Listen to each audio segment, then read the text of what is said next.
You ask Tiger to calculate. This deals with finding the midpoint between 2 points.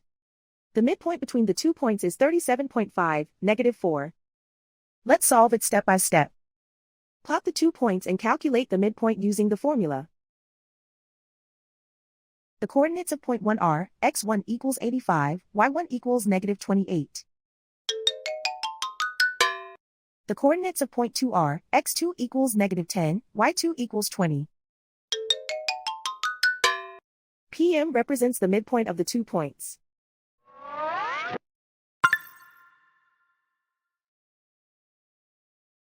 Use the x values in the midpoint formula to find the midpoints x.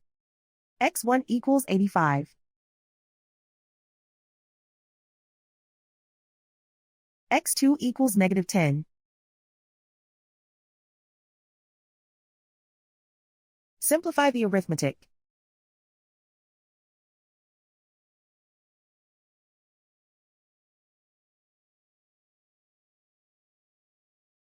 Use the y values in the midpoint formula to find the midpoints y. y1 equals -28. y2 equals 20.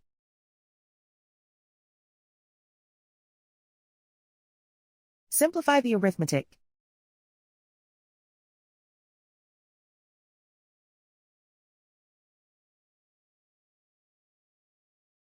And so, the midpoint is 37.5, -4.